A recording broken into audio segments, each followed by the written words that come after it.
Si on reprend un petit peu la base, qu'est-ce qui fait que ça t'inspire ça? Qu'est-ce qui fait en fait que faire fructifier ton argent, ça t'inspire? Qu'est-ce qui fait que t'es intéressé à la bourse? Ça t'inspire parce que tu pourrais très bien aussi te dire, moi justement, t'es pas quelqu'un de dépensier, donc on pourrait prendre le prisme d'un X qui n'est pas là aujourd'hui, de se dire, de toute façon, moi j'ai assez d'argent, pourquoi est-ce que je devrais aller plus loin? Je m'en fous, j'ai déjà ce qu'il faut. De préparer pas juste ma retraite, mais aussi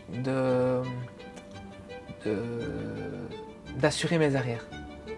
Parce qu'en fait, je me disais toujours que même si on a un CDI, oui, c'est très important pour la stabilité de l'emploi, etc. Mais on n'est jamais à l'abri de rien. Surtout quand on entend à gauche, à droite, des faillites, des grosses firmes, des grosses entreprises qui mettent la clé sous le paillasson et qui licencient des dizaines de milliers de salariés qui étaient en CDI pendant des décennies. On a plein d'exemples comme ça. Et je me dis, mais en fait, on est sûr de rien. T'as beau avoir un CDI, oui, c'est le Saint Graal pour beaucoup de personnes, mais on n'est jamais à l'abri de rien. Et en plus, moi, j'ai toujours eu cette volonté d'être libre, de ne pas devoir rendre des comptes à un patron. Bon, comme je t'ai dit, j'ai quitté l'Italie pour devenir salarié. Tu vas me dire, c'est un peu contradictoire, mais c'était un moyen, un tremplin pour pouvoir atteindre mes objectifs. Sinon, sans ça, je sais très bien que j'aurais pas pu atteindre ça.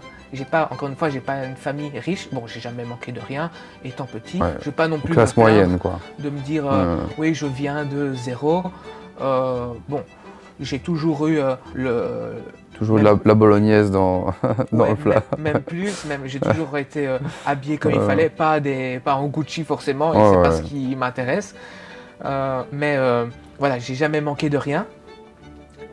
Mais je savais très bien que dans la situation actuelle dans laquelle j'étais, ces conditions-là m'auraient pas permis de pouvoir atteindre mon objectif de liberté financière, quoi. Donc je me suis dit, qu'est-ce que je peux faire pour ça? Et la seule solution, c'était C'est passé par là, le quoi. salariat, la case salariat. Ouais. Ok. Et qu'est-ce qui a été le plus difficile pour toi dans ce parcours? Ou les choses, hein, d'ailleurs. J'imagine que sur un parcours de plusieurs années, il y en a eu plusieurs. Donc, c'est quoi les choses, les grosses étapes qui ont été challengeantes, plutôt, je vais dire ça comme ça. Ben, on peut même parler d'étapes difficiles parce que ça a été le fait que moi, étant quelqu'un de fort réservé, fort timide et fort proche de mes parents depuis le début, parce que je suis aussi fils unique et j'ai toujours eu un lien très rapproché, très intense avec mes parents. On a toujours fait tout ensemble, même quand j'étais petit, qu'ils allaient au resto, ben, je venais toujours avec eux, même que voilà, j'étais tout petit. Ils m'ont jamais mis de côté parce qu'ils devaient faire des choses, etc. Aller en voyage, c'était toujours avec moi aussi. Donc on a grandi comme ça. Enfin, on a grandi. Oui, eux aussi, ils ont grandi parce que ils avaient 20 ans quand je suis né, donc on peut dire ça comme ça aussi. Et ça a été vraiment le fait de devoir partir de la maison et de prendre cette grosse décision de partir de l'Italie et de revenir en Belgique. Après quelques mois, mes parents m'ont suivi parce que, autre épisode un peu assez dur, c'est que quand je suis parti, ben, ma maman, elle est tombée en dépression. D'accord. Parce que, encore une fois, on était fort liés ensemble et ben, elle savait que c'était bon pour moi parce que c'était ce que je voulais. Mais elle a eu du mal à se faire à l'idée que son fils unique partait et l'a laissé. Bon, il y avait aussi mon père, mais je veux dire, et l'a laissé comme ça. Donc, Et donc ils ont suivi, quoi. ouais, et donc quelques mois après, via des amis en Belgique, ils ont trouvé un travail et ils sont revenus. Mais c'est vrai, ça a été des moments assez difficiles parce que bon, elle me faisait rien comprendre au téléphone, mais je savais très bien, et puis je l'ai su après, que elle a passé des sales Des moments plus compliqués, quoi. Ouais. Ok. Donc d'une part, il y avait le fait d'être passé à l'action, de partir de l'Italie et venir en Belgique, pour toi qui étais attaché à la famille, et d'une autre part, de voir ta maman qui est passée par une période compliquée, quoi. Ouais.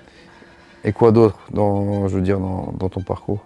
Mais ce qui m'a aussi poussé à partir aussi, c'est que je voyais que dans l'endroit où on était, voilà, c'était assez rural, on va dire, une mentalité encore moyenâgeuse, où tu voyais vraiment la différence entre l'ouvrier, le salarié et le patron. Et donc, comme c'était un endroit où il n'y avait pas assez de travail, mais beaucoup de personnes recherchaient de l'emploi et étaient prêts même à être sous-payés pour avoir un emploi. Et mes parents travaillaient, mais des fois, voilà, les salaires tardaient à arriver.